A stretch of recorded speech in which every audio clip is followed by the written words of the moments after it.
Marc, chapitre 1.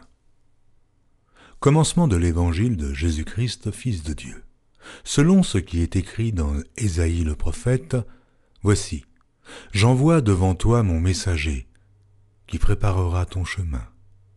C'est la voix de celui qui crie dans le désert. Préparez le chemin du Seigneur, aplanissez ses sentiers. » Jean parut baptisant dans le désert et prêchant le baptême de repentance pour la rémission des péchés. Tout le pays de Judée et tous les habitants de Jérusalem se rendaient auprès de lui, et confessant leurs péchés, ils se faisaient baptiser par lui dans le fleuve du Jourdain. Jean avait un vêtement de poil de chameau et une ceinture de cuir autour des reins. Il se nourrissait de sauterelles et de miel sauvage. Il prêchait, disant « Il vient après moi celui qui est plus puissant que moi, et je ne suis pas digne de délier en me baissant la courroie de ses souliers.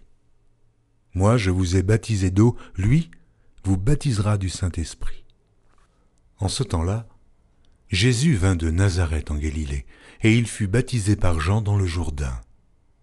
Au moment où il sortait de l'eau, il vit les cieux s'ouvrir et l'Esprit descendre sur lui comme une colombe. Et une voix fit entendre des cieux ces paroles « Tu es mon Fils bien-aimé, en toi j'ai mis toute mon affection. » Aussitôt l'Esprit poussa Jésus dans le désert, où il passa 40 jours, tenté par Satan. Il était avec les bêtes sauvages, et les anges le servaient. Après que Jean eut été livré, Jésus alla dans la Galilée prêchant l'évangile de Dieu. Il disait « Le temps est accompli, et le royaume de Dieu est proche. Repentez-vous et croyez à la bonne nouvelle. » Comme il passait le long de la mer de Galilée, il vit Simon et André, frères de Simon, qui jetaient un filet dans la mer, car ils étaient pêcheurs. Jésus leur dit « Suivez-moi, et je vous ferai pêcheurs d'hommes. » Aussitôt ils laissèrent leur filet et le suivirent. Étant allé un peu plus loin, il vit Jacques, fils de Zébédée, et Jean, son frère, qui eux aussi étaient dans une barque et réparaient les filets. Aussitôt il les appela, et, laissant leur père Zébédée dans la barque avec les ouvriers, ils le suivirent. Ils se rendirent à Capernaum, et, le jour du Shabbat, Jésus entra d'abord dans la synagogue, et il enseigna. Ils étaient frappés de sa doctrine, car il enseignait comme ayant autorité, et non pas comme les scribes. Il se trouva dans leur synagogue un homme qui avait un esprit impur, et qui s'écria « Qu'y a-t-il entre nous et toi, Jésus de Nazareth ? Es-tu venu ici pour nous perdre ? Je sais qui tu es le Saint de Dieu. » Jésus le menaça, disant « Tais-toi et sors de cet homme !» Et l'esprit impur sortit de cet homme, en l'agitant avec violence et en poussant un grand cri. Tous furent saisis de stupéfaction, de sorte qu'ils se demandaient les uns aux autres « Qu'est-ce que ceci ? Une nouvelle doctrine ?»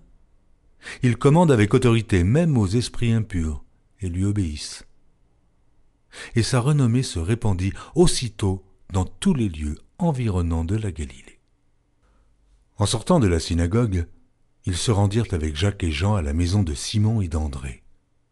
La belle-mère de Simon était couchée ayant la fièvre, et aussitôt on parla d'elle à Jésus. S'étant approché, il la fit lever en lui prenant la main, et à l'instant la fièvre la quitta. Puis elle les servit. Le soir, après le coucher du soleil, on lui amena tous les malades et les démoniaques, et toute la ville était rassemblée devant sa porte. Il guérit beaucoup de gens qui avaient diverses maladies. Il chassa aussi beaucoup de démons, et il ne permettait pas aux démons de parler parce qu'ils le connaissaient. Vers le matin, pendant qu'il faisait encore très sombre, il se leva et sortit pour aller dans un lieu désert, où il pria. Simon et ceux qui étaient avec lui se mirent à sa recherche, et quand ils l'eurent trouvé, ils lui dirent « Tous te cherchent. » Il leur répondit « Allons ailleurs, dans les bourgades voisines, afin que j'y prêche aussi, car c'est pour cela que je suis sorti. » Et il alla prêcher dans les synagogues par toute la Galilée, et il chassa les démons. Un lépreux vint à lui, et se jetant à genoux, il lui dit d'un ton suppliant « Si tu le veux, tu peux me rendre pur. » Jésus, ému de compassion, étendit la main, le toucha et dit « Je le veux, sois pur. » Aussitôt la lèpre le quitta, et il fut purifié. Jésus le renvoya sur le champ avec de sévères recommandations, et il lui dit « Garde-toi de rien dire à personne, mais va te montrer au sacrificateur et offre pour ta purification ce que Moïse a prescrit, afin que cela leur serve de témoignage. » Mais cet homme, s'en étant allé, se mit à publier hautement la chose et à la divulguer, de sorte que Jésus ne pouvait plus entrer publiquement dans une ville. Il se tenait dehors, dans des lieux déserts, où l'on venait à lui de toutes parts.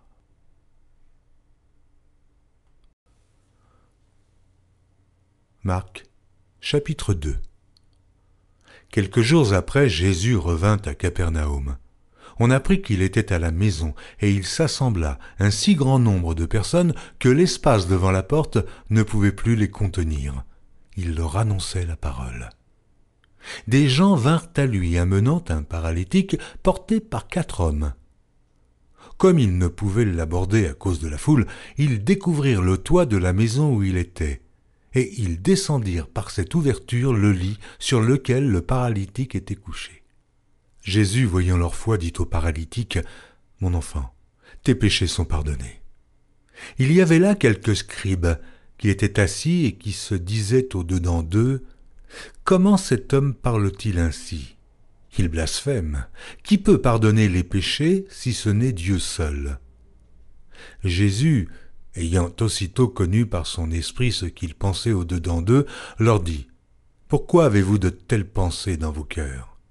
Lequel est le plus aisé de dire au paralytique « Tes péchés sont pardonnés » ou de dire « Lève-toi, prends ton lit et marche » ?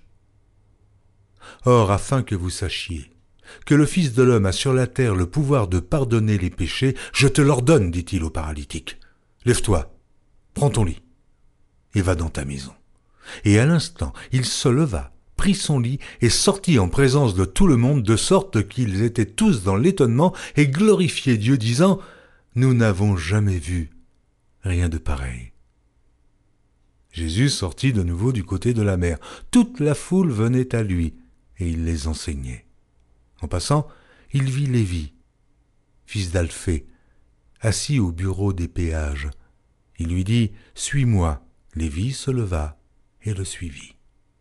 Comme Jésus était à table dans la maison de Lévi, beaucoup de publicains et de gens de mauvaise vie se mirent aussi à table avec lui et avec ses disciples, car ils étaient nombreux et l'avaient suivi.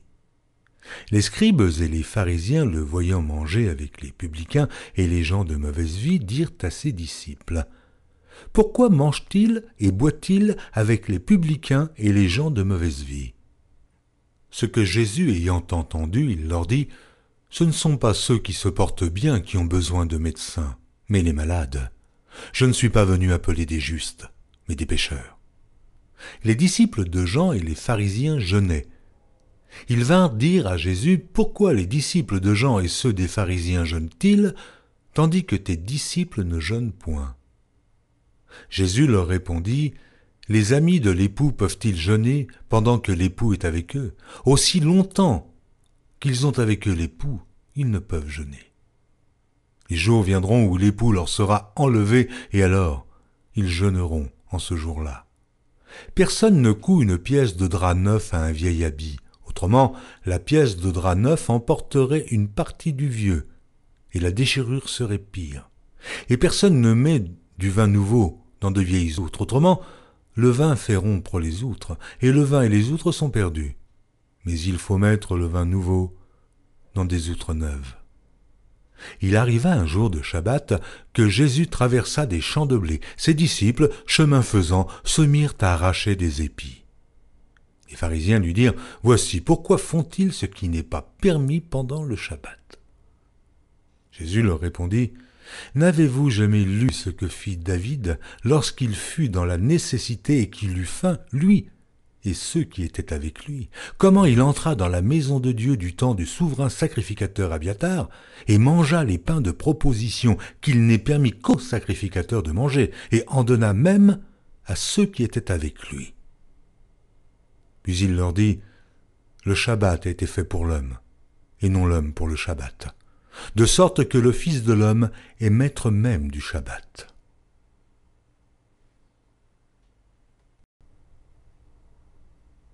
Marc, chapitre 3. Jésus entra de nouveau dans la synagogue. Il s'y trouvait un homme qui avait la main sèche. Ils observaient Jésus pour voir s'il le guérirait le jour du Shabbat. C'était afin de pouvoir l'accuser. Il dit à l'homme qui avait la main sèche, « Lève-toi là au milieu. » Puis il leur dit, « Est-il permis le jour du Shabbat de faire du bien ou de faire du mal, de sauver une personne ou de la tuer ?» Mais ils gardèrent le silence. Alors, promenant ses regards sur eux avec indignation et en même temps affligé de l'endurcissement de leur cœur, il dit à l'homme, « Étends ta main. » Il l'étendit et sa main fut guérie. Les pharisiens sortirent et aussitôt ils se consultèrent avec les Hérodiens sur les moyens de le faire périr. Jésus se retira vers la mer avec ses disciples. Une grande multitude le suivit de la Galilée et de la Judée et de Jérusalem et de l'Idumée et d'au-delà du Jourdain et des environs de Tyr et de Sidon. Une grande multitude, apprenant tout ce qu'il faisait, vint à lui. Il chargea ses disciples de tenir toujours à sa disposition une petite barque, afin de ne pas être pressés par la foule. Car comme il guérissait beaucoup de gens, tous ceux qui avaient des maladies se jetaient sur lui pour le toucher. Les esprits impurs, quand ils le voyaient, se prosternaient devant lui et s'écriaient « Tu es le Fils de Dieu !» Mais il leur recommandait très sévèrement de ne pas le faire connaître. Il monta ensuite sur la montagne et appela ceux qu'il voulut, et ils vinrent auprès de lui. Il en établit 12 pour les avoir avec lui et pour les envoyer prêcher avec le pouvoir de chasser les démons. Voici les 12 qu'il établit.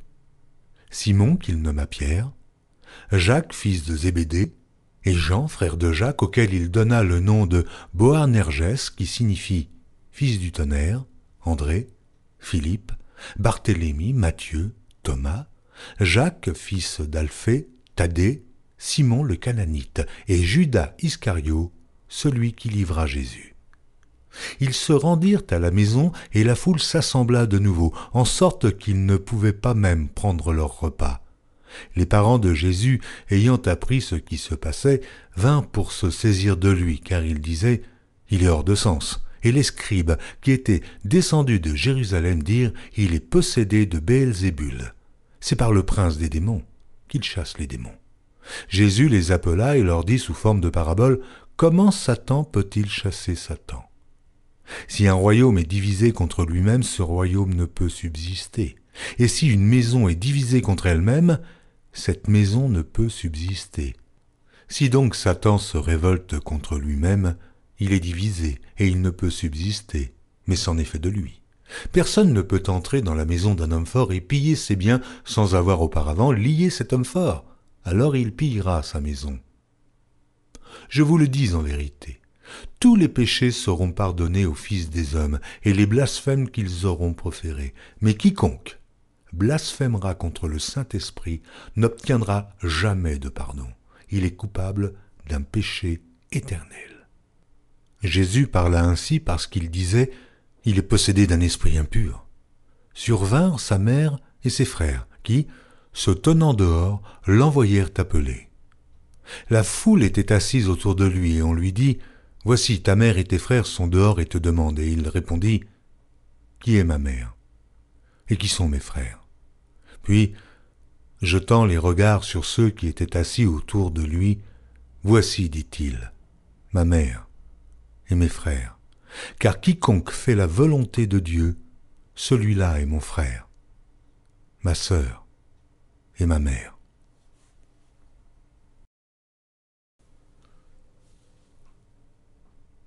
Marc, chapitre 4. Jésus se mit de nouveau à enseigner au bord de la mer. Une grande foule s'étant assemblée auprès de lui, il monta et s'assit dans une barque sur la mer.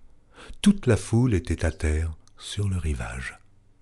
Il leur enseigna beaucoup de choses en paraboles, et il leur dit dans son enseignement, « Écoutez, un semeur sortit pour semer.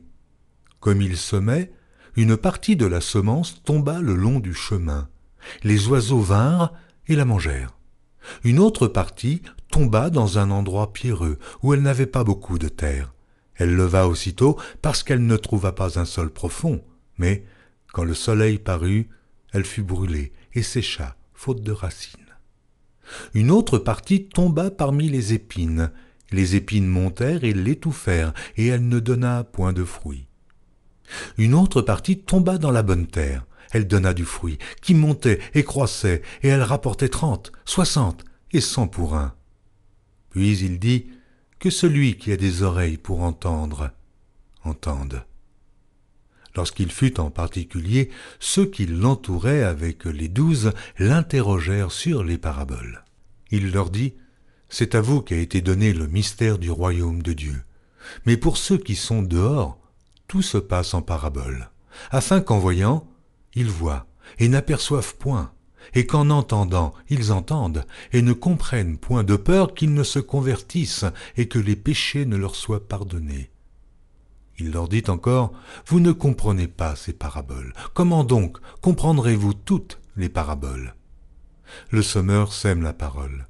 Les uns sont le long du chemin où la parole est semée. Quand ils l'ont entendue, aussitôt Satan vient et enlève la parole qui a été semée en eux. Les autres, pareillement, reçoivent la semence dans les endroits pierreux. Quand ils entendent la parole, ils la reçoivent d'abord avec joie, mais ils n'ont pas de racine en eux-mêmes. Ils manquent de persistance, et dès que survient une tribulation ou une persécution à cause de la parole, ils y trouvent une occasion de chute. D'autres reçoivent la semence parmi les épines. Ce sont ceux qui entendent la parole, mais en qui les soucis du siècle, la séduction des richesses et l'invasion des autres convoitises étouffent la parole et la rendent infructueuse. D'autres reçoivent la semence dans la bonne terre. Ce sont ceux qui entendent la parole, la reçoivent et portent du fruit, 30, 60 et 100 pour un. Il leur dit encore, « Apporte-t-on la lampe pour la mettre sous le boisseau ou sous le lit? N'est-ce pas pour la mettre sur le chandelier? Car il n'est rien de caché qui ne doive être découvert, rien de secret qui ne doive être mis au jour. Si quelqu'un a des oreilles pour entendre, qu'il entende. » Il leur dit encore, « Prenez garde à ce que vous entendez. On vous mesurera avec la mesure dont vous vous serez servi, et on y ajoutera pour vous. Car on donnera à celui qui a, mais à celui qui n'a pas, on ôtera même ce qu'il a. » Il dit encore, « Il en est du royaume de Dieu comme quand un homme jette de la semence en terre. Qu'il dorme ou qu'il veille, nuit et jour, la semence germe et croît, sans qu'il sache comment. La terre produit d'elle-même d'abord l'herbe, puis l'épi, puis le grain tout formé dans l'épi, et dès que le fruit est mûr, on y met la faucille, car la moisson est là. » Il dit encore, « À quoi comparerons-nous le royaume de Dieu, ou par quelle parabole le représenterons-nous? Il est semblable à un grain de sénévé qui, lorsqu'on le sème en terre, est la plus petite de toutes les semences qui sont sur la terre. Mais lorsqu'il a été semé, il monte, devient plus grand que tous les légumes et pousse de grandes branches, en sorte que les oiseaux du ciel peuvent habiter sous son ombre. C'est par beaucoup de paraboles de ce genre qu'il leur annonçait la parole, selon qu'ils étaient capables de l'entendre. Il ne leur parlait point sans parabole, mais, en particulier, il expliquait tout à ses disciples. Ce même jour, sur le soir, Jésus leur dit « Passons à l'autre bord. » Après avoir renvoyé la foule, ils l'emmenèrent dans la barque où il se trouvait. Il y avait aussi d'autres barques avec lui. Il s'éleva un grand tourbillon, et les flots se jetaient dans la barque, au point qu'elle se remplissait déjà. Et lui, il dormait à la poupe sur le coussin. Ils le réveillèrent et lui dirent « Maître, ne t'inquiètes-tu pas de ce que nous périssons ?» S'étant réveillé, il menaça le vent et la mer. « Silence, tais-toi !» Et le vent cessa, et il y eut un grand calme. Puis il leur dit, « Pourquoi avez-vous ainsi peur? Comment n'avez-vous point de foi ?» Ils furent saisis d'une grande frayeur, et ils se dirent les uns aux autres, « Quel est donc celui-ci, à qui obéissent même le vent et la mer ?» Marc, chapitre 5. Ils arrivèrent à l'autre bord de la mer, dans le pays des Gadaréniens. Aussitôt que Jésus fut hors de la barque, il vint au-devant de lui un homme sortant des sépulcres et possédé d'un esprit impur. Cet homme avait sa demeure dans les sépulcres et personne ne pouvait plus le lier, même avec une chaîne. Car souvent il avait eu les fers aux pieds et avait été lié de chaînes, mais il avait rompu les chaînes et brisé les fers, et personne n'avait la force de le dompter. Il était sans cesse nuit et jour dans les sépulcres et sur les montagnes, criant et se meurtrissant avec des pierres. Ayant vu Jésus de loin, il accourut, se prosterna devant lui et s'écria d'une voix forte : « Qu'y a-t-il entre moi et toi, Jésus, fils du Dieu très haut ?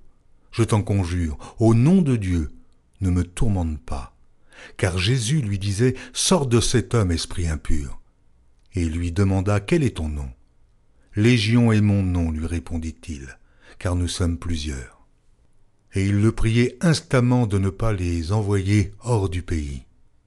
Il y avait là, vers la montagne, un grand troupeau de pourceaux qui paissaient. Et les démons le prièrent, disant : « Envoie-nous dans ces pourceaux, afin que nous entrions en eux. » Il le leur permit. Et les esprits impurs sortirent, entrèrent dans les pourceaux, et le troupeau se précipita des pentes escarpées dans la mer. Il y en avait environ 2000, et ils se noyèrent dans la mer. Ceux qui les faisaient paître s'enfuirent et répandirent la nouvelle dans la ville et des campagnes. Les gens allèrent voir ce qui était arrivé.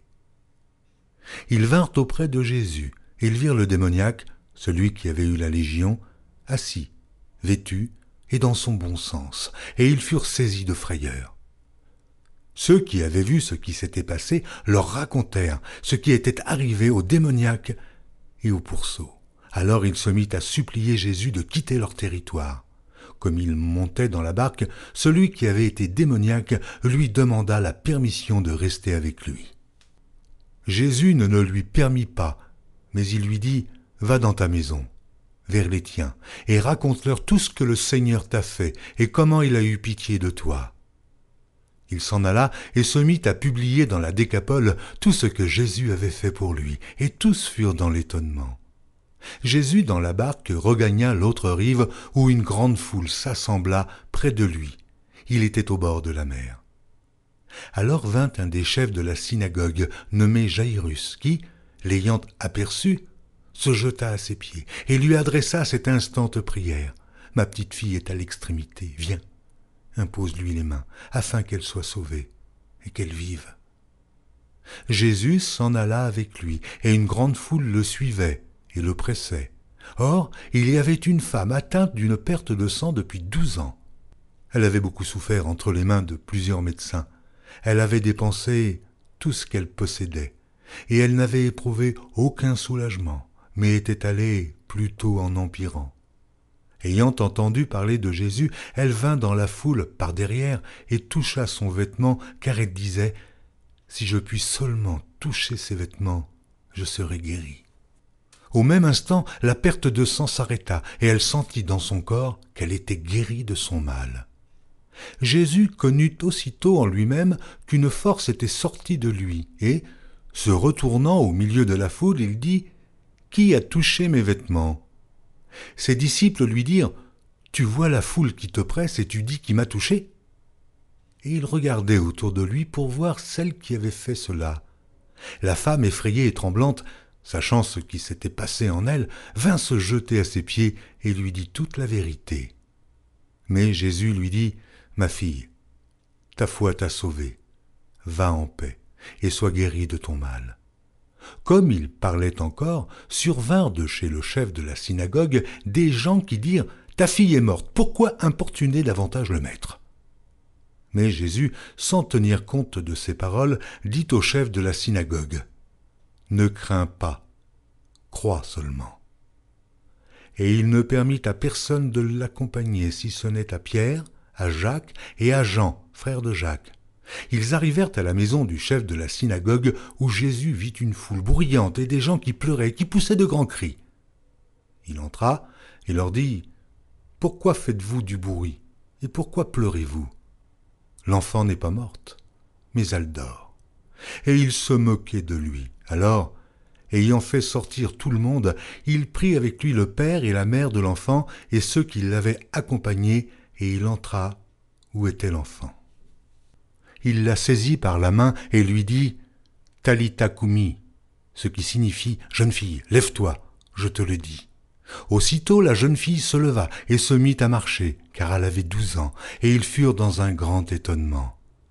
Jésus leur adressa de fortes recommandations pour que personne ne sût la chose, et il dit qu'on donna à manger à la jeune fille. Marc, chapitre 6. Jésus partit de là et se rendit dans sa patrie. Ses disciples le suivirent. Quand le Shabbat fut venu, il se mit à enseigner dans la synagogue. Beaucoup de gens qui l'entendirent étaient étonnés et disaient « D'où lui viennent ces choses ? Quelle est cette sagesse qui lui a été donnée et comment de tels miracles se font-ils par ses mains ? N'est-ce pas le charpentier, le fils de Marie, le frère de Jacques, de José, de Jude et de Simon ?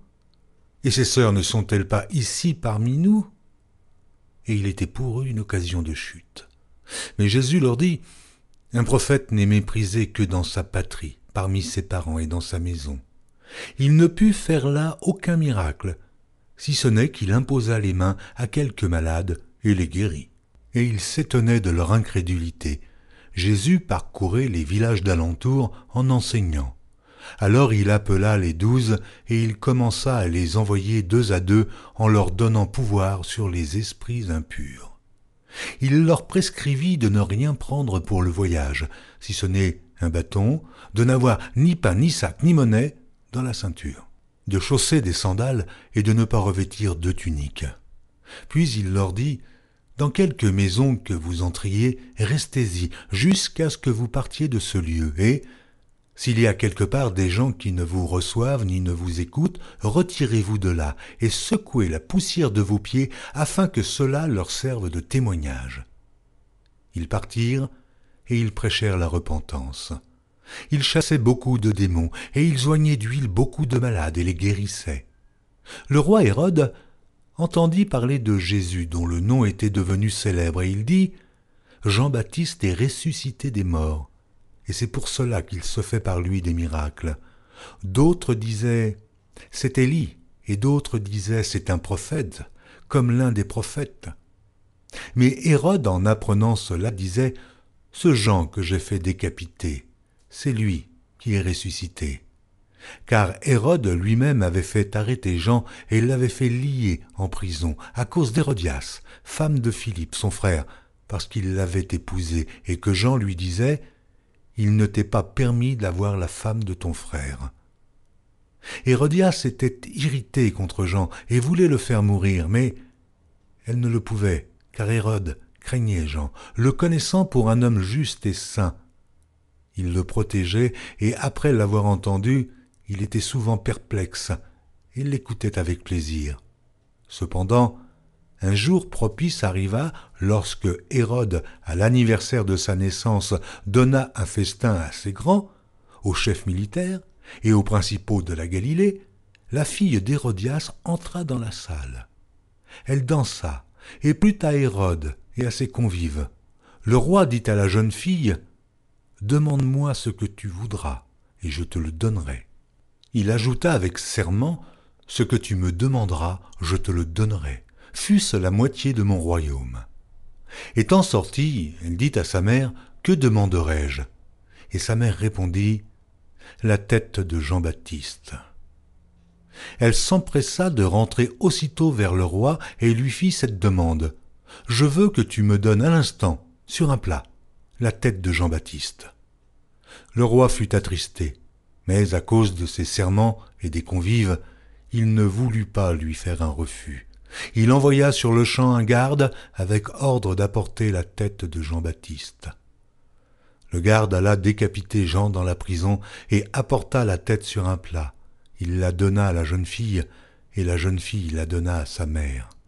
Les disciples de Jean, ayant appris cela, vinrent prendre son corps et le mirent dans un sépulcre. Les apôtres s'étant rassemblés auprès de Jésus, lui racontèrent tout ce qu'ils avaient fait et tout ce qu'ils avaient enseigné. Jésus leur dit « Venez à l'écart dans un lieu désert et reposez-vous un peu, car il y avait beaucoup d'allants et de venants, et ils n'avaient même pas pris le temps de manger. » Ils partirent donc dans une barque pour aller à l'écart, dans un lieu désert. Beaucoup de gens les virent s'en aller, et ils les reconnurent, et de toutes les villes on accourut à pied, et on les devança au lieu où ils se rendaient. Quand il sortit de la barque, Jésus vit une grande foule et fut ému de compassion pour eux, parce qu'ils étaient comme des brebis qui n'ont point de berger, et il se mit à leur enseigner beaucoup de choses. Comme l'heure était déjà avancée, ses disciples s'approchèrent de lui et dirent « Ce lieu est désert, et l'heure est déjà avancée. Renvoie-les, afin qu'ils aillent dans les campagnes et dans les villages des environs pour s'acheter de quoi manger. » Jésus leur répondit « Donnez-leur vous-même à manger. » Mais ils lui dirent « Irions-nous acheter des pains pour 200 deniers et leur donnerions-nous à manger ?» Il leur dit « Combien avez-vous de pain ? Allez voir. » Et ils s'en assurèrent et répondirent « 5 et 2 poissons. » Alors il leur commanda de les faire tous asseoir par groupes sur l'herbe verte, et ils s'assirent par rangées de 100 et de 50. Il prit les 5 pains et les 2 poissons, et, levant les yeux vers le ciel, il rendit grâce. Puis il rompit les pains, et il les donna aux disciples, afin qu'ils les distribuassent à la foule. Il partagea aussi les 2 poissons entre tous. Tous mangèrent et furent rassasiés.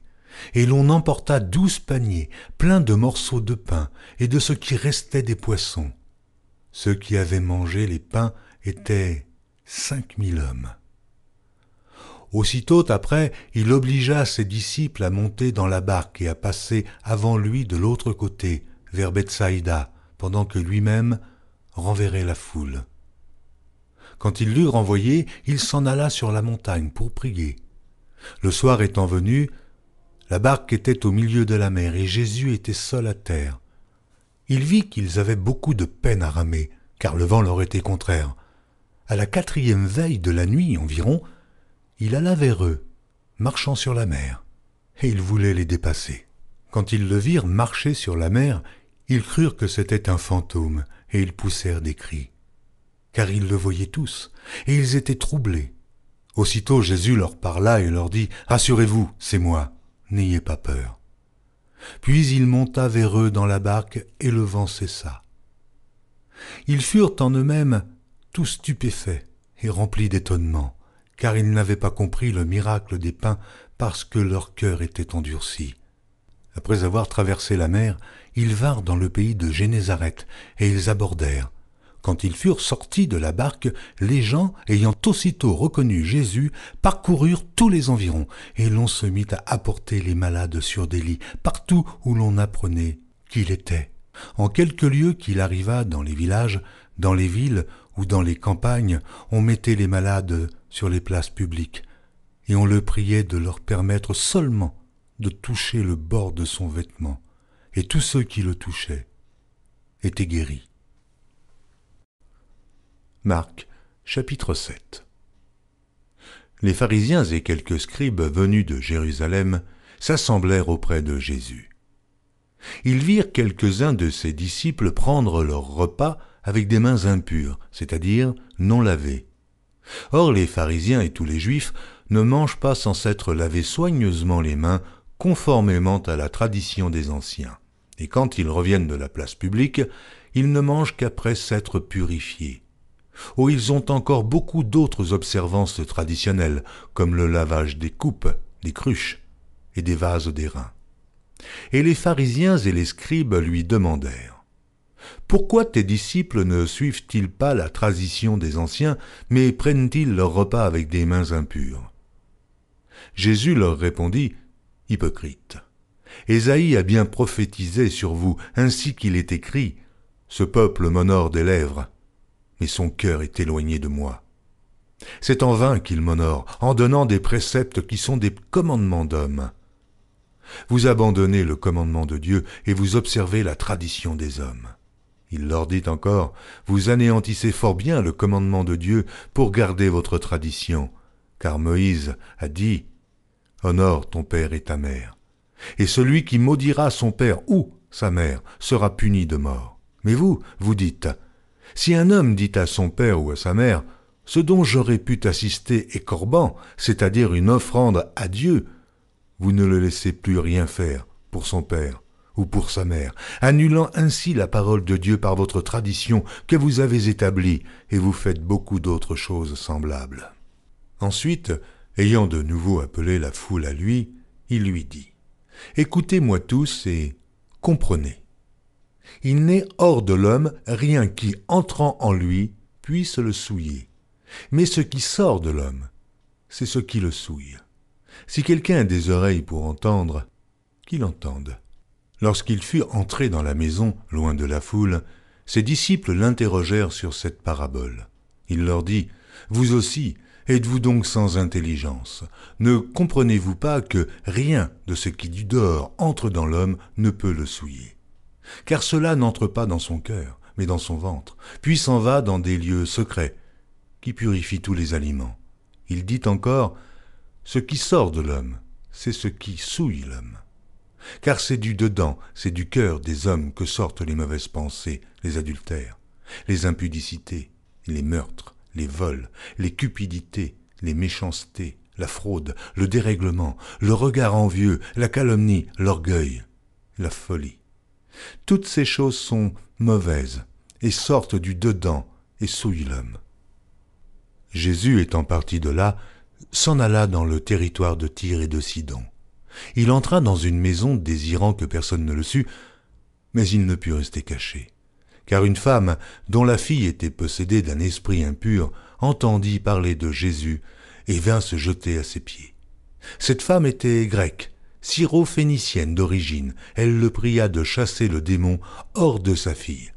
Jésus lui dit : « Laisse d'abord les enfants se rassasier, car il n'est pas bien de prendre le pain des enfants et de le jeter aux petits chiens. »« Oui, Seigneur, lui répondit-elle, mais les petits chiens, sous la table, mangent les miettes des enfants. » Alors il lui dit : « À cause de cette parole, va, le démon est sorti de ta fille. » Et, quand elle rentra dans sa maison, elle trouva l'enfant couché sur le lit. Le démon était sorti. Jésus quitta le territoire de Tyr et revint par Sidon vers la mer de Galilée en traversant le pays de la Décapole. On lui amena un sourd qui avait de la difficulté à parler et on le pria de lui imposer les mains. Il le prit à part, loin de la foule, lui mit les doigts dans les oreilles et lui toucha la langue avec sa propre salive. Puis, levant les yeux au ciel, il soupira et dit « Ephata », c'est-à-dire « ouvre-toi ». Ainsi ses oreilles s'ouvrirent, sa langue se délia, et il parla très bien. Jésus leur recommanda de n'en parler à personne, mais plus il le leur recommanda, plus ils le publièrent. Ils étaient dans le plus grand étonnement et disaient « Il fait tout à merveille. Même il fait entendre les sourds et parler les muets. »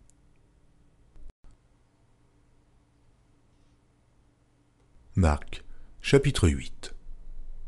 En ces jours-là, une foule nombreuse s'étant de nouveau réunie et n'ayant pas de quoi manger, Jésus appela les disciples et leur dit : « Je suis ému de compassion pour cette foule, car voilà 3 jours qu'ils sont près de moi, et ils n'ont rien à manger.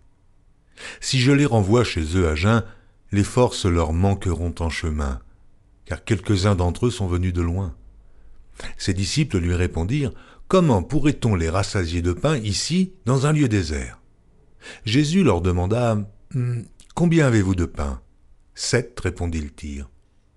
Alors il fit asseoir la foule par terre, prit les 7 pains et, après avoir rendu grâce, il les rompit et les donna à ses disciples pour les distribuer.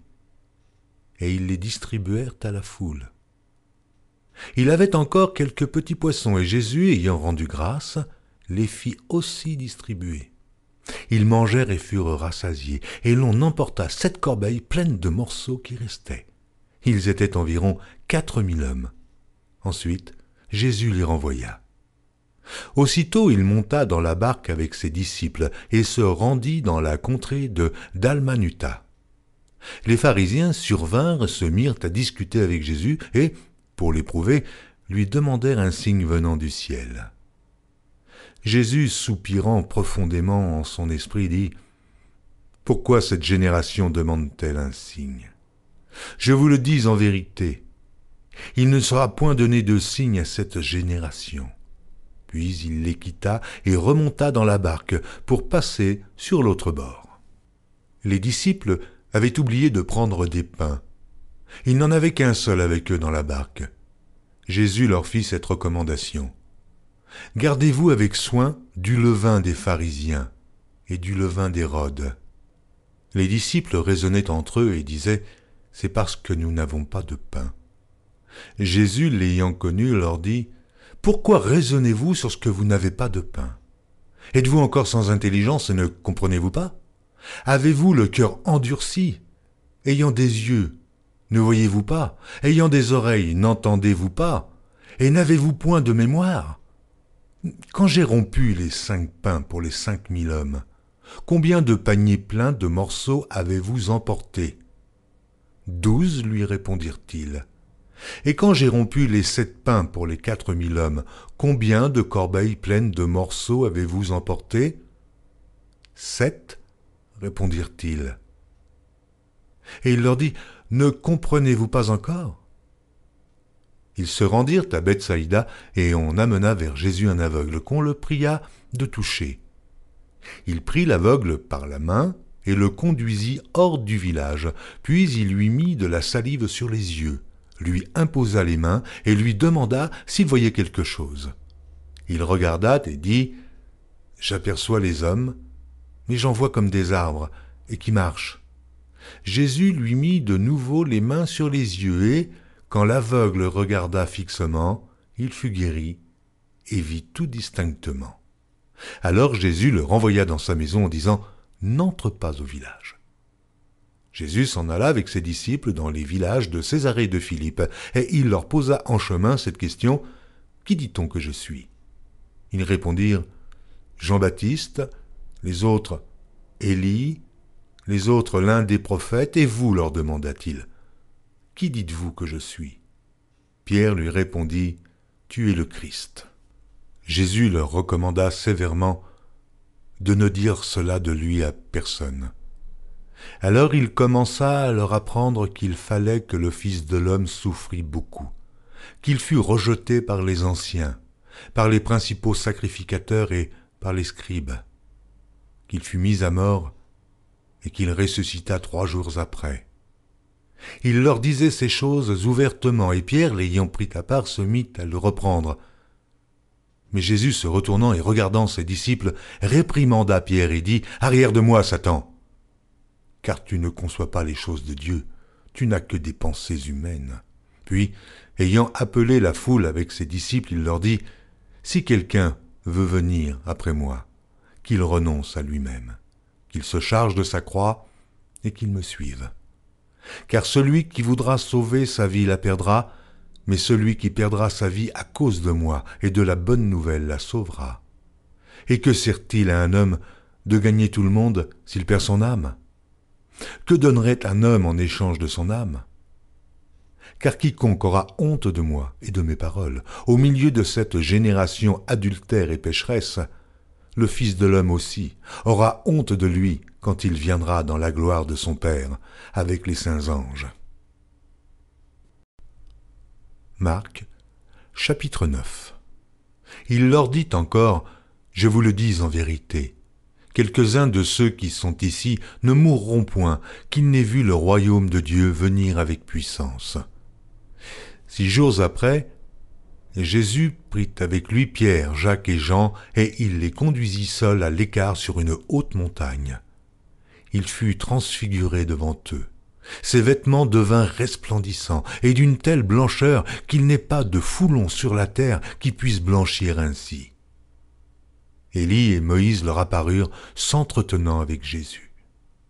Pierre, prenant la parole, dit à Jésus, « Rabbi, il est bon que nous soyons ici. Dressons 3 tentes, une pour toi, une pour Moïse et une pour Élie, car ils ne savaient que dire, l'effroi les ayant saisis. » Une nuée vint les couvrir, et de la nuée sortit une voix, « Celui-ci est mon fils bien-aimé, écoutez-le. » Aussitôt les disciples regardèrent tout autour, et ils ne virent que Jésus, seul, avec eux, Comme ils descendaient de la montagne, Jésus leur recommanda de ne dire à personne ce qu'ils avaient vu, jusqu'à ce que le Fils de l'homme fût ressuscité des morts.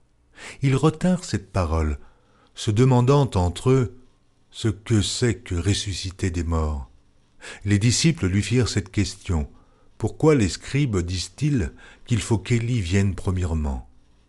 Il leur répondit: « Élie viendra premièrement et rétablira toutes choses. Et pourquoi est-il écrit du Fils de l'homme qu'il doit souffrir beaucoup et être méprisé? Mais je vous dis qu'Élie est venu, et qu'ils l'ont traité comme ils ont voulu, selon ce qu'il est écrit de lui. » Lorsqu'ils furent arrivés près des disciples, ils virent autour d'eux une grande foule et des scribes qui discutaient avec eux. Dès que la foule vit Jésus, elle fut surprise et accourut pour le saluer. Il leur demanda: « Sur quoi discutez-vous avec eux ?»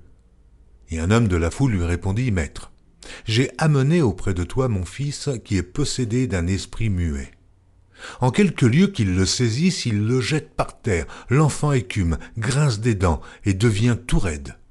J'ai prié tes disciples de chasser l'esprit, et ils n'ont pas pu. » « Race d'incrédules, leur dit Jésus, jusque à quand serai-je avec vous? Jusque à quand vous supporterai-je? Amenez-le-moi. » On le lui amena.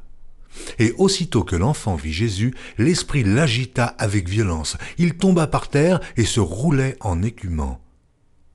Jésus demanda au Père: « Combien y a-t-il de temps que cela lui arrive ?» « Depuis son enfance, répondit-il. Et souvent l'esprit l'a jeté dans le feu et dans l'eau pour le faire périr. Mais si tu peux quelque chose, viens à notre secours, aie compassion de nous. » Jésus lui dit: « Si tu peux, mais tout est possible à celui qui croit. » Aussitôt le père et l'enfant s'écria: « Je crois, viens au secours de mon incrédulité. » Jésus, voyant accourir la foule, menaça l'esprit impur et lui dit: « Esprit muet et sourd, je te l'ordonne, sors de cet enfant et n'y entre plus. » Et il sortit en poussant des cris et en l'agitant avec une grande violence. L'enfant devint comme mort, de sorte que plusieurs disaient qu'il était mort. Mais Jésus, l'ayant pris par la main, le fit lever, et il se tint debout. Quand Jésus fut entré dans la maison, ses disciples lui demandèrent en particulier: « Pourquoi n'avons-nous pu chasser cet esprit ?» Et il leur dit: « Cette espèce-là ne peut sortir que par la prière. » Ils partirent de là et traversèrent la Galilée. Jésus ne voulait pas qu'on le sût, car il enseignait ses disciples et il leur dit: « Le Fils de l'homme sera livré entre les mains des hommes. Ils le feront mourir et, 3 jours après qu'il aura été mis à mort, il ressuscitera. » Mais les disciples ne comprenaient pas cette parole et ils craignaient de l'interroger. Ils arrivèrent à Capernaum. Lorsqu'il fut dans la maison, Jésus leur demanda: « De quoi discutiez-vous en chemin ?» Mais ils gardèrent le silence, car en chemin, ils avaient discuté entre eux pour savoir qui était le plus grand. Alors il s'assit, appela les 12 et leur dit: « Si quelqu'un veut être le premier, il sera le dernier de tous et le serviteur de tous. » Il prit un petit enfant, le plaça au milieu d'eux, et l'ayant pris dans ses bras, il leur dit: « Quiconque reçoit en mon nom un de ces petits enfants me reçoit moi-même, et quiconque me reçoit, reçoit non pas moi, mais celui qui m'a envoyé. » Jean lui dit: « Maître, nous avons vu un homme qui chasse les démons en ton nom, et nous l'en avons empêché parce qu'il ne nous suit pas. » « Ne l'en empêchez pas, répondit Jésus, car il n'est personne qui, faisant un miracle en mon nom, puisse aussitôt après parler mal de moi. Qui n'est pas contre nous est pour nous. Et quiconque vous donnera à boire un verre d'eau en mon nom parce que vous appartenez à Christ, je vous le dis en vérité, il ne perdra point sa récompense. Mais si quelqu'un scandalisait un de ces petits qui croient, il vaudrait mieux pour lui qu'on lui mît au cou une grosse meule de moulin et qu'on le jetât dans la mer. Si ta main est pour toi une occasion de chute, coupe-la. Mieux vaut pour toi entrer manchot dans la vie que d'avoir les 2 mains et d'aller dans la géhenne, dans le feu qui ne s'éteint point. Et si ton pied est pour toi une occasion de chute, coupe-le. Mieux vaut pour toi entrer boiteux dans la vie que d'avoir les 2 pieds est d'être jeté dans la géhenne, dans le feu qui ne s'éteint point. Et si ton œil est pour toi une occasion de chute, arrache-le. Mieux vaut pour toi entrer dans le royaume de Dieu n'ayant qu'un œil, que d'avoir 2 yeux et d'être jeté dans la géhenne, où leur ver ne meurt point, et où le feu ne s'éteint point. Car tout homme sera salé de feu. Le sel est une bonne chose. Mais si le sel devient sans saveur, avec quoi l'assaisonnerez-vous? Ayez du sel en vous-même, et soyez en paix les uns avec les autres. Marc, chapitre 10. Jésus étant parti de là se rendit dans le territoire de la Judée, au-delà du Jourdain. La foule s'assembla de nouveau près de lui et selon sa coutume, il se mit encore à l'enseigner. Les pharisiens l'abordèrent et pour l'éprouver, ils lui demandèrent s'il est permis à un homme de répudier sa femme. Il leur répondit, « Que vous a prescrit Moïse ?» Moïse, dirent-ils, a permis d'écrire une lettre de divorce et de répudier. Et Jésus leur dit, « C'est à cause de la dureté de votre cœur que Moïse vous a donné ce précepte. Mais au commencement de la création, Dieu fit l'homme et la femme. C'est pourquoi l'homme quittera son père et sa mère et s'attachera à sa femme, et les 2 deviendront une seule chair. Ainsi, ils ne sont plus 2, mais ils sont une seule chair. Que l'homme donc ne sépare pas ce que Dieu a joint. » Lorsqu'ils furent dans la maison, les disciples l'interrogèrent encore là-dessus. Il leur dit, « Celui qui répudie sa femme et qui en épouse une autre commet un adultère à son égard. Et si une femme quitte son mari et en épouse un autre, elle commet un adultère. » On lui amena des petits-enfants, afin qu'il les touchât, mais les disciples reprirent ceux qui les amenaient. Jésus, voyant cela, fut indigné et leur dit, « Laissez venir à moi les petits-enfants et ne les en empêchez pas, car le royaume de Dieu est pour ceux qui leur ressemblent. Je vous le dis en vérité, quiconque ne recevra pas le royaume de Dieu comme un petit enfant n'y entrera point. » Puis il les prit dans ses bras et les bénit, en leur imposant les mains. Comme Jésus se mettait en chemin, un homme accourut et se jetant à genoux devant lui, « Bon maître, lui demanda-t-il, que dois-je faire pour hériter la vie éternelle ?» Jésus lui dit, « Pourquoi m'appelles-tu bon? Il n'y a de bon que Dieu seul. Tu connais les commandements. Tu ne commettras point d'adultère, tu ne tueras point, tu ne déroberas point, tu ne diras point de faux témoignages, tu ne feras tort à personne, honore ton père et ta mère. » Il lui répondit, « Maître, j'ai observé toutes ces choses dès ma jeunesse. » Jésus, l'ayant regardé, l'aima et lui dit, « Il te manque une chose. Va, vends tout ce que tu as, donne-le aux pauvres, et tu auras un trésor dans le ciel, puis viens et suis-moi. » Mais, affligé de cette parole, cet homme s'en alla tout triste, car il avait de grands biens. Jésus, regardant autour de lui, dit à ses disciples qu'il sera difficile à ceux qui ont des richesses d'entrer dans le royaume de Dieu. Les disciples furent étonnés de ce que Jésus parlait ainsi et, reprenant, il leur dit, « Mes enfants, il est difficile à ceux qui se confient dans les richesses d'entrer dans le royaume de Dieu. Il est plus facile à un chameau de passer par le trou d'une aiguille qu'à un riche d'entrer dans le royaume de Dieu. » Les disciples furent encore plus étonnés, et ils se dirent les uns aux autres, « Et qui peut être sauvé ?» Jésus les regarda et dit, « Cela est impossible aux hommes, mais non à Dieu, car tout est possible à Dieu. » Pierre se mit à lui dire, « Voici, nous avons tout quitté et nous t'avons suivi. » Jésus répondit, « Je vous le dis en vérité, il n'est personne qui, ayant quitté à cause de moi et à cause de la bonne nouvelle sa maison, ou ses frères, ou ses sœurs, ou sa mère, ou son père, ou ses enfants, ou ses terres, ne reçoive au centuple présentement dans ce siècle-ci des maisons des frères, des sœurs, des mères, des enfants et des terres, avec des persécutions, et, dans le siècle à venir, la vie éternelle. Plusieurs des premiers seront les derniers, et plusieurs des derniers seront les premiers. » Ils étaient en chemin pour monter à Jérusalem, et Jésus allait au-devant d'eux. Les disciples étaient troublés, Ils le suivaient avec crainte. Et Jésus prit de nouveau les 12 auprès de lui et commença à leur dire ce qui devait lui arriver. Voici, nous montons à Jérusalem et le Fils de l'homme sera livré aux principaux sacrificateurs et aux scribes.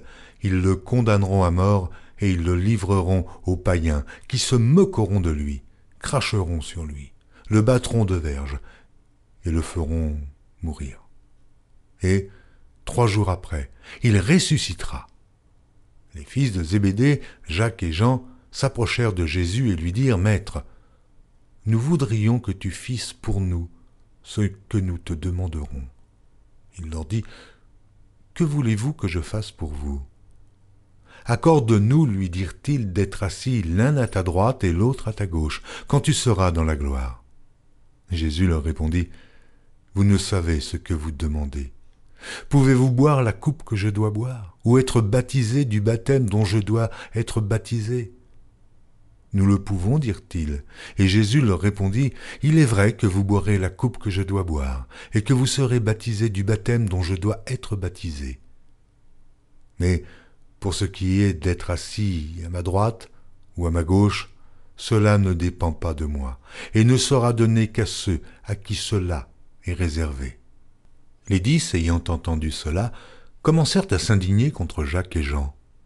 Jésus les appela et leur dit, « Vous savez que ceux qu'on regarde comme les chefs des nations les tyrannisent et que les grands les dominent. Il n'en est pas de même au milieu de vous. Mais quiconque veut être grand parmi vous, qu'il soit votre serviteur, et quiconque veut être le premier parmi vous, qu'il soit l'esclave de tous. Car le Fils de l'homme est venu, non pour être servi, mais pour servir et donner sa vie, comme la rançon de plusieurs. » Ils arrivèrent à Jéricho, et lorsque Jésus en sortit avec ses disciples et une assez grande foule, le fils de Timée, Bartimée, mendiant, aveugle, était assis au bord du chemin. Il entendit que c'était Jésus de Nazareth et il se mit à crier « Fils de David, Jésus, aie pitié de moi !» Plusieurs le reprenaient pour le faire taire, mais il criait beaucoup plus fort « Fils de David, aie pitié de moi !»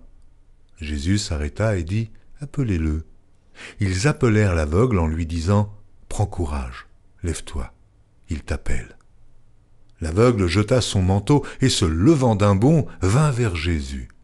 Jésus, prenant la parole, lui dit « Que veux-tu que je fasse ?» « Rabouni, lui répondit l'aveugle, que je recouvre la vue. » Et Jésus lui dit « Va, ta foi t'a sauvé. » Aussitôt il recouvra la vue et suivit Jésus dans le chemin.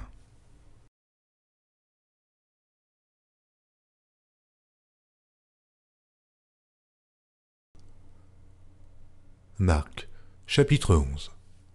Lorsqu'ils approchèrent de Jérusalem et qu'il fut près de Bethphagée et de Béthanie, vers la montagne des Oliviers, Jésus envoya 2 de ses disciples, en leur disant « Allez au village qui est devant vous, dès que vous y serez entrés, vous trouverez un ânon attaché sur lequel aucun homme ne s'est encore assis.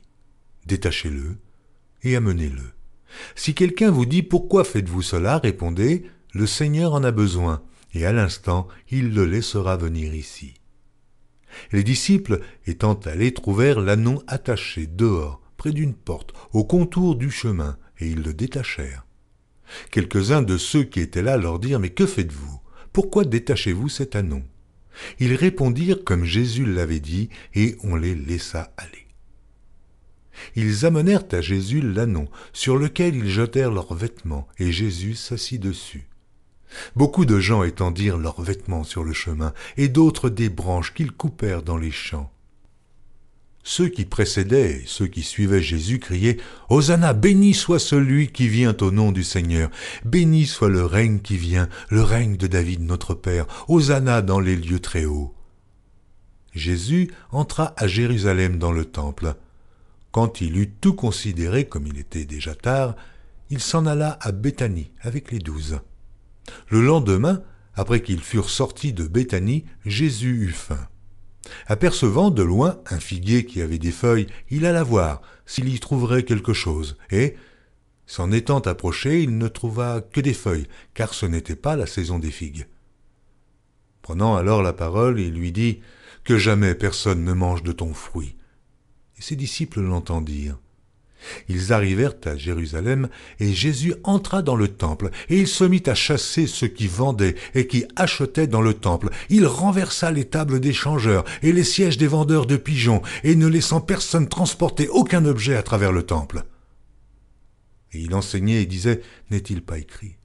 Ma maison sera appelée une maison de prière pour toutes les nations. Mais vous en avez fait une caverne de voleurs. » Les principaux sacrificateurs et les scribes, l'ayant entendu, cherchèrent les moyens de le faire périr, car ils craignaient, parce que toute la foule était frappée de sa doctrine.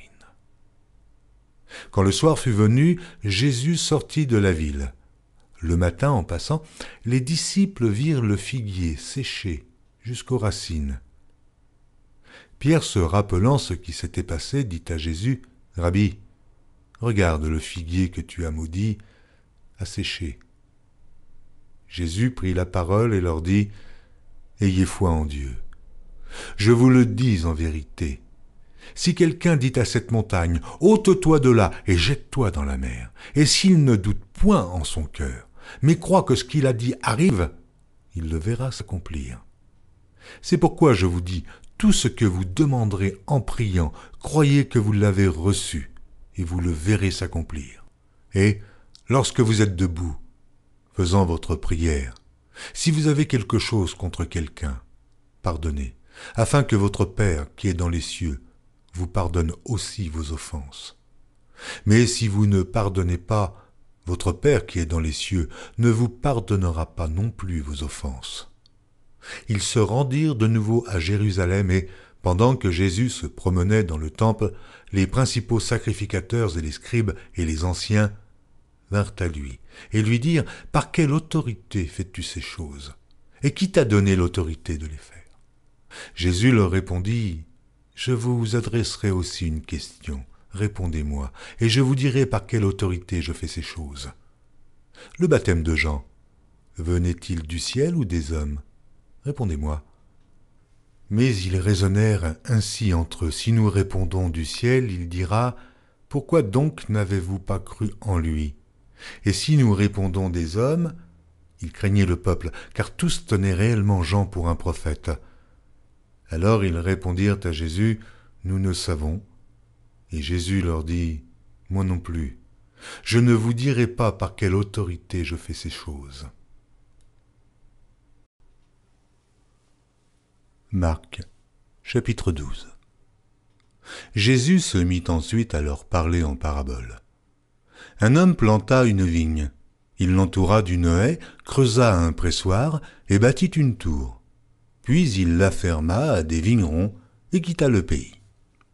Au temps de la récolte, il envoya un serviteur vers les vignerons pour recevoir d'eux une part du produit de la vigne. S'étant saisis de lui, ils le battirent et le renvoyèrent à vide. Il envoya de nouveau vers eux un autre serviteur. Ils le frappèrent à la tête et l'outragèrent. Il en envoya un troisième qu'ils tuèrent, puis plusieurs autres qu'ils battirent ou tuèrent. Il avait encore un fils bien-aimé. Il l'envoya vers eux, le dernier, en disant « Ils auront du respect pour mon fils. » Mais ces vignerons dirent entre eux « Voici l'héritier, venez, tuons-le, et l'héritage sera à nous. » Et ils se saisirent de lui, le tuèrent et le jetèrent hors de la vigne. Maintenant, que fera le maître de la vigne ? Il viendra, fera périr les vignerons et il donnera la vigne à d'autres. N'avez-vous pas lu cette parole de l'Écriture ? La pierre qu'ont rejetée ceux qui bâtissaient est devenue la principale de l'angle. C'est par la volonté du Seigneur qu'elle l'est devenue. Et c'est un prodige à nos yeux ? Ils cherchaient à se saisir de lui, mais ils craignaient la foule. Ils avaient compris que c'était pour eux que Jésus avait dit cette parabole, et ils le quittèrent et s'en allèrent. Ils envoyèrent auprès de Jésus quelques-uns des pharisiens et des hérodiens, afin de le surprendre par ses propres paroles. Et ils vinrent lui dire, « Maître, nous savons que tu es vrai, et que tu ne t'inquiètes de personne, car tu ne regardes pas à l'apparence des hommes, et tu enseignes la voie de Dieu selon la vérité. Est-il permis ou non de payer le tribut à César? Devons-nous payer ou ne pas payer? Jésus, connaissant leur hypocrisie, leur répondit, « Pourquoi me tentez-vous? Apportez-moi un denier afin que je le voie. » Ils en apportèrent un, et Jésus leur demanda de qui sont cette effigie et cette inscription. « De César, lui répondirent-ils. Alors il leur dit, « Rendez à César ce qui est à César, et à Dieu ce qui est à Dieu. » Et ils furent à son égard dans l'étonnement. Les Sadducéens, qui disent qu'il n'y a point de résurrection, vinrent auprès de Jésus et lui firent cette question. « Maître, voici ce que Moïse nous a prescrit. Si le frère de quelqu'un meurt et laisse une femme sans avoir d'enfant, son frère épousera sa veuve et suscitera une postérité à son frère. Or, il y avait 7 frères. Le premier se maria et mourut sans laisser de postérité. Le second prit la veuve pour femme et mourut sans laisser de postérité. Et il en fut de même du troisième, et aucun des 7 ne laissa de postérité. Après eux tous, la femme mourut aussi. À la résurrection, duquel d'entre eux sera-t-elle la femme, car les 7 l'ont eue pour femme? Jésus leur répondit, « N'êtes-vous pas dans l'erreur parce que vous ne comprenez ni les Écritures, ni la puissance de Dieu? Car, à la résurrection des morts, les hommes ne prendront point de femmes, ni les femmes de mari, mais ils seront comme les anges dans les cieux. Pour ce qui est de la résurrection des morts, n'avez-vous pas lu dans le livre de Moïse ce que Dieu lui dit à propos du buisson? Je suis le Dieu d'Abraham, le Dieu d'Isaac et le Dieu de Jacob. Dieu n'est pas Dieu des morts, mais des vivants. Vous êtes grandement dans l'erreur. » Un des scribes qui les avait entendus discuter, sachant que Jésus avait bien répondu aux Sadducéens, s'approcha et lui demanda, « Quel est le premier de tous les commandements ?» Jésus répondit, « Voici le premier. Écoute, Israël, le Seigneur, notre Dieu est l'unique Seigneur, et tu aimeras le Seigneur ton Dieu de tout ton cœur, de toute ton âme, de toute ta pensée et de toute ta force. Voici le second. Tu aimeras ton prochain comme toi-même. Il n'y a pas d'autre commandement plus grand que cela. » Le scribe lui dit, « Bien, maître, tu as dit avec vérité que Dieu est unique, et qu'il n'y en a point d'autre que lui, et que l'aimer de tout son cœur, de toute sa pensée, de toute son âme et de toute sa force, et aimer son prochain comme soi-même, c'est plus que tous les holocaustes et tous les sacrifices. » Jésus, voyant qu'il avait répondu avec intelligence, lui dit, « Tu n'es pas loin du royaume de Dieu. » Et personne n'osa pu lui proposer de question. Jésus, continuant à enseigner dans le temple, dit, « Comment les scribes disent-ils que le Christ est fils de David? David lui-même, animé par l'Esprit Saint, a dit, « Le Seigneur a dit à mon Seigneur, assieds-toi à ma droite, jusqu'à ce que je fasse de tes ennemis ton marchepied. » David lui-même l'appelle Seigneur. Comment donc est-il son fils? Et une grande foule l'écoutait avec plaisir. Il leur disait dans son enseignement, « Gardez-vous des scribes, qui aiment à se promener en robe longue et à être salués dans les places publiques, qui recherchent les premiers sièges dans les synagogues et les premières places dans les festins, qui dévorent les maisons des veuves et qui font pour l'apparence de longues prières. Ils seront jugés plus sévèrement. » Jésus, s'étant assis vis-à-vis du tronc, regardait comment la foule y mettait de l'argent. Plusieurs riches mettaient beaucoup. Il vint aussi une pauvre veuve. Elle y mit 2 petites pièces, faisant un quart de sou. Alors Jésus, ayant appelé ses disciples, leur dit, « Je vous le dis en vérité, cette pauvre veuve a donné plus qu'aucun de ceux qui ont mis dans le tronc, car tous ont mis de leur superflu. Mais elle a mis de son nécessaire, tout ce qu'elle possédait, tout ce qu'elle avait pour vivre. » Marc, chapitre 13. Lorsque Jésus sortit du temple, un de ses disciples lui dit « Maître, regarde quelle pierre et quelle construction !» Jésus lui répondit « Vois-tu ces grandes constructions ? Il ne restera pas pierre sur pierre qui ne soit renversée. » Il s'assit sur la montagne des Oliviers en face du temple, et Pierre, Jacques, Jean et André lui firent en particulier cette question. « Dis-nous quand cela arrivera-t-il, et à quel signe connaîtra-t-on que toutes ces choses vont s'accomplir ?» Jésus se mit alors à leur dire « Prenez garde que personne ne vous séduise, car plusieurs viendront sous mon nom disant « C'est moi », et ils séduiront beaucoup de gens.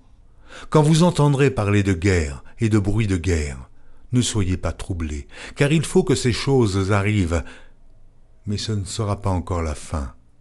Une nation s'élèvera contre une nation et un royaume contre un royaume. Il y aura des tremblements de terre en divers lieux, il y aura des famines. Ce ne sera que le commencement des douleurs. Prenez garde à vous-même. On vous livrera aux tribunaux, et vous serez battus de verges dans les synagogues. Vous comparaîtrez devant des gouverneurs et devant des rois à cause de moi, pour leur servir de témoignage. Il faut premièrement que la bonne nouvelle soit prêchée à toutes les nations. Quand on vous emmènera pour vous livrer, ne vous inquiétez pas d'avance de ce que vous aurez à dire, mais dites ce qui vous sera donné à l'heure même, car ce n'est pas vous qui parlerez, mais l'Esprit Saint. Le frère livrera son frère à la mort et le père son enfant. Les enfants se soulèveront contre leurs parents et les feront mourir. Vous serez haïs de tous à cause de mon nom, mais celui qui persévérera jusqu'à la fin sera sauvé. Lorsque vous verrez l'abomination de la désolation établie là où elle ne doit pas être, que celui qui lit fasse attention. Alors, que ceux qui seront en Judée fuient dans les montagnes. Que celui qui sera sur le toit ne descende pas et n'entre pas pour prendre quelque chose dans sa maison, et que celui qui sera dans les champs ne retourne pas en arrière pour prendre son manteau. Malheurs aux femmes qui seront enceintes et à celles qui allaiteront en ces jours-là. Priez pour que ces choses n'arrivent pas en hiver. Car la détresse en ces jours sera telle qu'il n'y en a point eu de semblable depuis le commencement du monde que Dieu a créé jusqu'à présent, et qu'il n'y en aura jamais. Et si le Seigneur n'avait abrégé ces jours, personne ne serait sauvé, mais il les a abrégés à cause des élus qu'il a choisis. Si quelqu'un vous dit alors le Christ est ici ou il est là, ne le croyez pas, car il s'élèvera de faux Christ et de faux prophètes. Ils feront des prodiges et des miracles pour séduire les élus, s'il était possible. Soyez sur vos gardes. Je vous ai tout annoncé d'avance. Mais, dans ces jours, après cette détresse, le soleil s'obscurcira, la lune ne donnera plus sa lumière, les étoiles tomberont du ciel, et les puissances qui sont dans les cieux seront ébranlées. Alors on verra le Fils de l'homme venant sur les nuées, avec une grande puissance et avec gloire. Alors, il enverra les anges, et il rassemblera les élus des 4 vents, de l'extrémité de la terre jusqu'à l'extrémité du ciel. Instruisez-vous par une comparaison tirée du figuier. Dès que ses branches deviennent tendres et que les feuilles poussent, vous connaissez que l'été est proche. De même, quand vous verrez ces choses arriver, sachez que le Fils de l'homme est proche, à la porte. Je vous le dis en vérité, cette génération ne passera point que tout cela n'arrive. Le ciel et la terre passeront, mais mes paroles ne passeront point. Pour ce qui est du jour ou de l'heure, personne ne le sait, ni les anges dans le ciel, ni le Fils, mais le Père seul. Prenez garde, veillez et priez, car vous ne savez quand ce temps viendra. Il en sera comme d'un homme qui, partant pour un voyage, laisse sa maison, remet l'autorité à ses serviteurs, indique à chacun sa tâche et ordonne au portier de veiller. Veillez donc, car vous ne savez quand viendra le maître de la maison, ou le soir, ou au milieu de la nuit, ou au chant du coq, ou le matin. Craignez qu'il ne vous trouve endormi à son arrivée soudaine.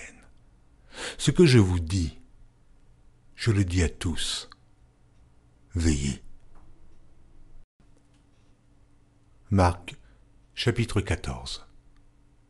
La fête de Pâques et des pains sans levain devait avoir lieu 2 jours après. Les principaux sacrificateurs et les scribes cherchaient les moyens d'arrêter Jésus par ruse et de le faire mourir. Car ils disaient que ce ne soit pas pendant la fête, afin qu'il n'y ait pas de tumulte parmi le peuple. Comme Jésus était à Béthanie, dans la maison de Simon le lépreux, une femme entra pendant qu'il se trouvait à table.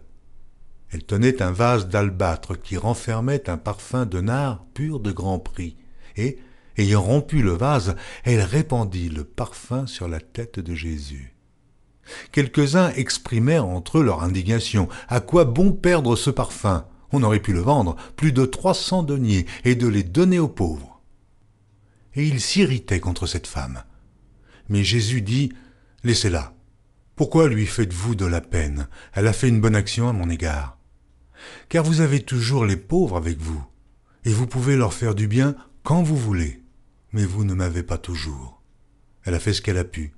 Elle a d'avance embaumé mon corps pour la sépulture.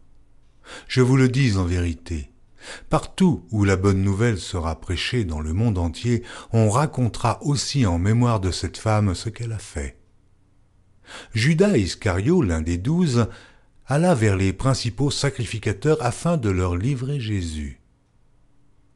Après l'avoir entendu, ils furent dans la joie et promirent de lui donner de l'argent, et Judas cherchait une occasion favorable pour le livrer.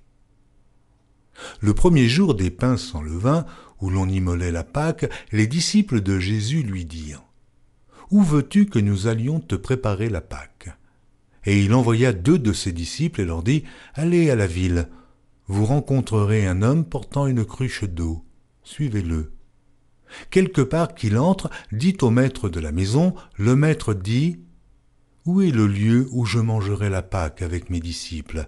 Et il vous montrera une grande chambre haute, meublée et toute prête. C'est là que vous nous préparerez la Pâque. Les disciples partirent, arrivèrent à la ville et trouvèrent les choses comme il le leur avait dit. Ils préparèrent la Pâque.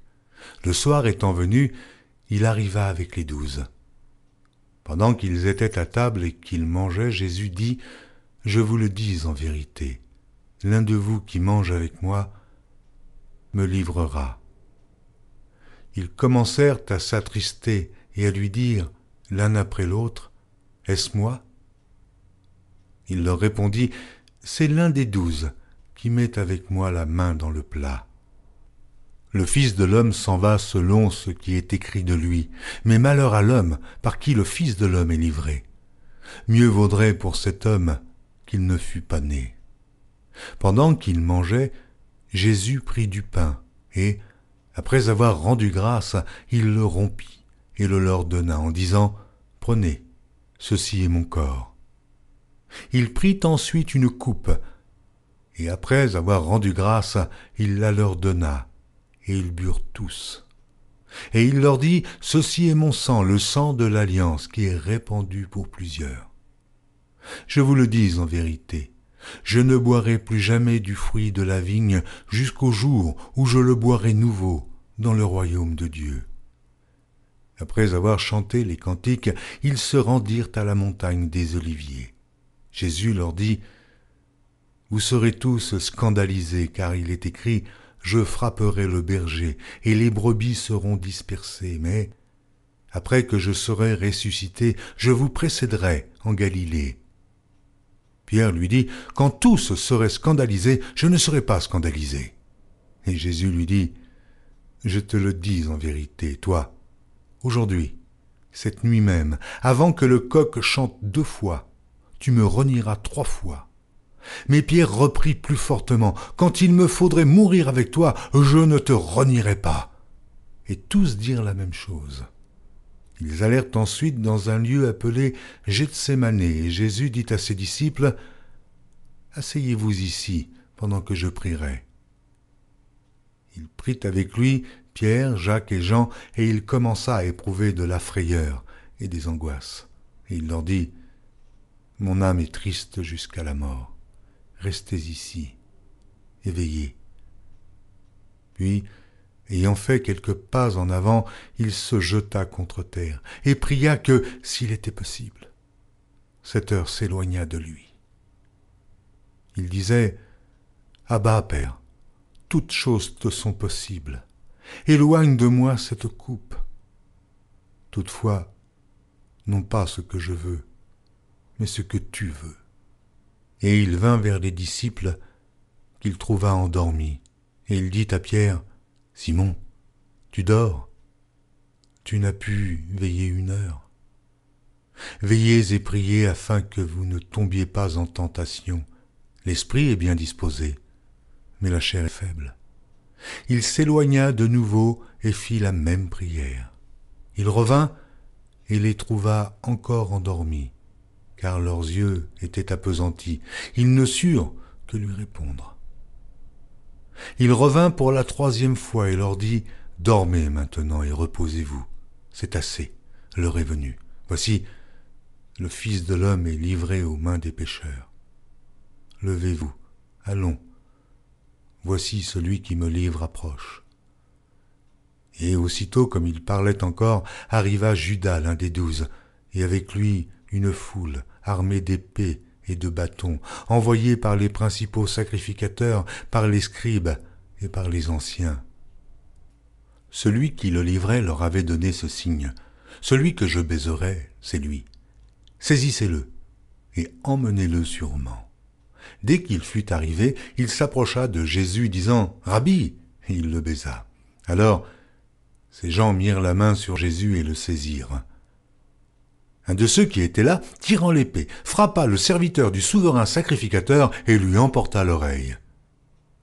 Jésus, prenant la parole, leur dit « Vous êtes venus comme après un brigand, avec des épées et des bâtons, pour vous emparer de moi. J'étais tous les jours parmi vous, enseignant dans le temple, et vous ne m'avez pas saisi. Mais c'est afin que les Écritures soient accomplies. » Alors tous l'abandonnèrent et prirent la fuite. Un jeune homme le suivait, et n'ayant sur le corps qu'un drap, on se saisit de lui, mais il lâcha son vêtement et se sauva tout nu. Ils emmenèrent Jésus chez le souverain sacrificateur, où s'assemblèrent tous les principaux sacrificateurs, les anciens et les scribes. Pierre le suivit de loin jusque dans l'intérieur de la cour du souverain sacrificateur. Il s'assit avec les serviteurs et il se chauffait près du feu. Les principaux sacrificateurs et tout le Sanhédrin cherchaient un témoignage contre Jésus pour le faire mourir. Et ils n'en trouvaient point, car plusieurs rendaient de faux témoignages contre lui, mais les témoignages ne s'accordaient pas. Quelques-uns se levèrent et portèrent un faux témoignage contre lui, disant « Nous l'avons entendu dire, je détruirai ce temple fait de main d'homme, et en 3 jours, j'en bâtirai un autre qui ne sera pas fait de main d'homme. » Mais même sur ce point-là, leur témoignage ne s'accordait pas. Alors, le souverain sacrificateur, se levant au milieu de l'assemblée, interrogea Jésus et dit « Ne réponds-tu rien? Qu'est-ce que ces gens déposent contre toi ?» Jésus garda le silence et ne répondit rien. Le souverain sacrificateur l'interrogea de nouveau et lui dit « Es-tu le Christ, le Fils du Dieu béni ?» Jésus répondit « Je le suis, et vous verrez le Fils de l'homme assis à la droite de la puissance de Dieu et venant sur les nuées du ciel. » Alors le souverain sacrificateur déchira ses vêtements et dit « Qu'avons-nous encore besoin de témoins? Vous avez entendu le blasphème, que vous en semble ?» Et tous le condamnèrent comme méritant la mort. Et quelques-uns se mirent à cracher sur lui, à lui voiler le visage et à le frapper à coups de poing en lui disant « Devine !» Et les serviteurs le reçurent en lui donnant des soufflets. Pendant que Pierre était en bas dans la cour, il vint une des servantes du souverain sacrificateur. Voyant Pierre qui se chauffait, elle le regarda et lui dit « Toi aussi, tu étais avec Jésus de Nazareth. » Il le nia, disant « Je ne sais pas, je ne comprends pas ce que tu veux dire. » Puis il sortit pour aller dans le vestibule. Et le coq chanta.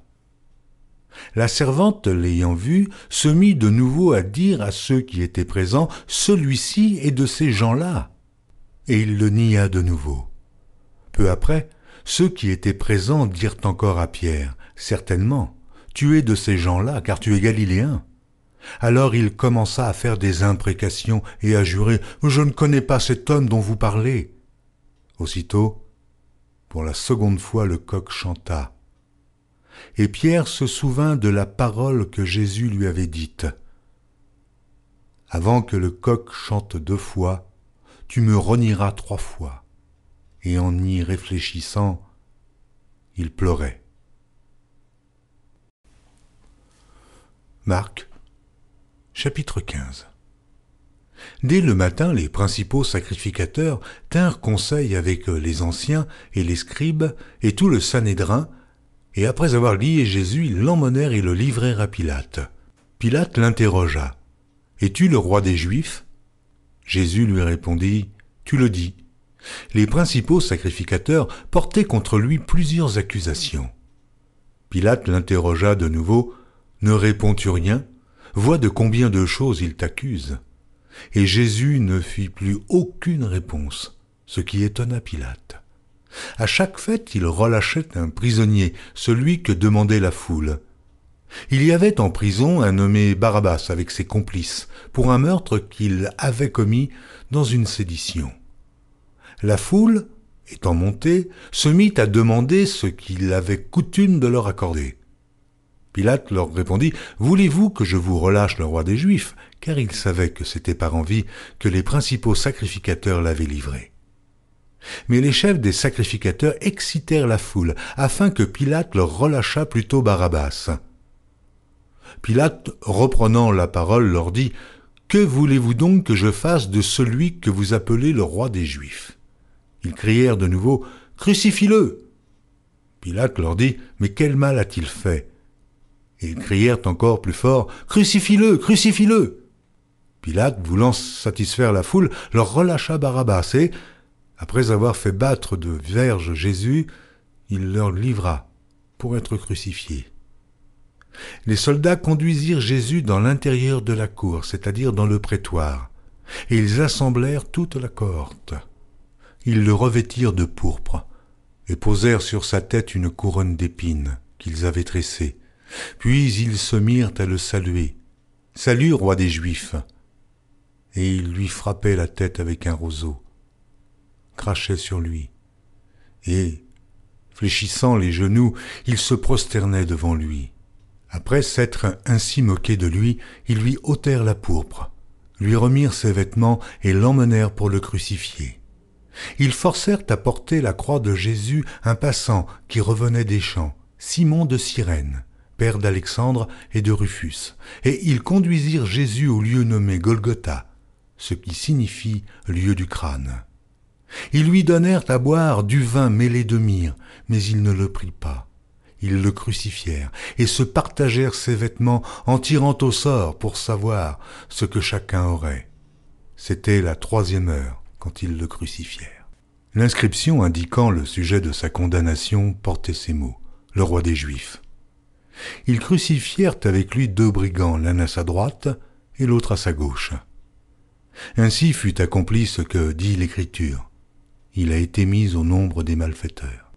Les passants l'injuriaient et secouaient la tête en disant « Et toi, qui détruis le temple et qui le rebâtit en 3 jours? Sauve-toi toi-même en descendant de la croix. » Les principaux sacrificateurs aussi, avec les scribes, se moquaient entre eux et disaient « Il a sauvé les autres et il ne peut se sauver lui-même. Que le Christ, le roi d'Israël, descende maintenant de la croix, afin que nous voyions et que nous croyions. » Ceux qui étaient crucifiés avec lui l'insultaient aussi. La 6e heure étant venue, il y eut des ténèbres sur toute la terre, jusqu'à la 9e heure. Et à la 9e heure, Jésus s'écria d'une voix forte, « Eloi, Eloi, lama sabachthani » ce qui signifie « Mon Dieu, pourquoi m'as-tu abandonné ?» Quelques-uns de ceux qui étaient là, l'ayant entendu dire « Voici, il appelle Élie ». Et l'un d'eux courut remplir une éponge de vinaigre, et l'ayant fixé à un roseau, il lui donna à boire en disant « Laissez, voyons si Élie viendra le descendre. » Mais Jésus, ayant poussé un grand cri, expira. Le voile du temple se déchira en deux, depuis le haut jusqu'en bas. Le centenier qui était en face de Jésus, voyant qu'il avait expiré de la sorte, dit « Assurément, cet homme était fils de Dieu. » Il y avait aussi des femmes qui regardaient de loin. Parmi elles était Marie de Magdala, Marie, mère de Jacques le mineur et de José et Salomé, qui le suivaient et le servaient lorsqu'ils étaient en Galilée, et plusieurs autres qui étaient montés avec lui à Jérusalem. Le soir étant venu, comme c'était la préparation, c'est-à-dire la veille du Shabbat, arriva Joseph d'Arimathée, conseiller de distinction, qui lui-même attendait aussi le royaume de Dieu. Il osa se rendre vers Pilate pour demander le corps de Jésus. Pilate s'étonna qu'il fût mort si tôt, fit venir le centenier et lui demanda s'il était mort depuis longtemps. S'en étant assuré par le centenier, il donna le corps à Joseph. Et Joseph, ayant acheté un linceul, descendit Jésus de la croix, l'enveloppa du linceul et le déposa dans un sépulcre taillé dans le roc. Puis il roula une pierre à l'entrée du sépulcre. Marie de Magdala et Marie, mère de José, regardaient où on le mettait. Marc, chapitre 16. Lorsque le Shabbat fut passé, Marie de Magdala, Marie, mère de Jacques et Salomé, achetèrent des aromates afin d'aller embaumer Jésus. Le premier jour de la semaine, elles se rendirent au sépulcre de grand matin, comme le soleil venait de se lever. Elles disaient entre elles, « Mais qui nous roulera la pierre loin de l'entrée du sépulcre ?» Et, levant les yeux, elles aperçurent que la pierre, qui était très grande, avait été roulée. Elles entrèrent dans le sépulcre, virent un jeune homme assis à droite vêtu d'une robe blanche, et elles furent épouvantées. Il leur dit, « Ne vous épouvantez pas, vous cherchez Jésus de Nazareth, qui a été crucifié. Il est ressuscité, il n'est point ici. Voici le lieu où on l'avait mis. Mais allez dire à ses disciples et à Pierre qu'il vous précède en Galilée.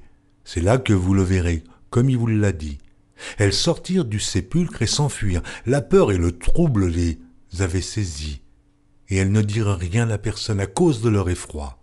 Jésus, étant ressuscité le matin du premier jour de la semaine, apparut d'abord à Marie de Magdala, de laquelle il avait chassé 7 démons.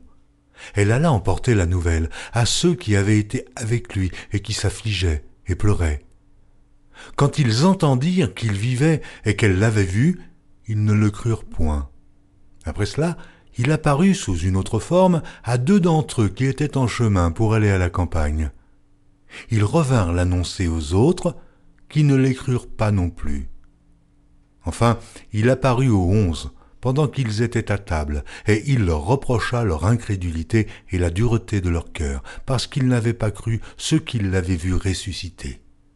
Puis il leur dit, « Allez par tout le monde et prêchez la bonne nouvelle à toute la création. Celui qui croira et qui sera baptisé sera sauvé, mais celui qui ne croira pas sera condamné. Voici les miracles qui accompagneront ceux qui auront cru. En mon nom, ils chasseront les démons. Ils parleront de nouvelles langues. Ils saisiront des serpents. S'ils boivent quelque breuvage mortel, ils ne leur feront point de mal. Ils imposeront les mains aux malades, et les malades seront guéris. » Le Seigneur, après leur avoir parlé, fut enlevé au ciel, et il s'assit à la droite de Dieu. Et ils s'en allèrent prêcher partout. Le Seigneur travaillait avec eux, et confirmait la parole par les miracles qui l'accompagnaient.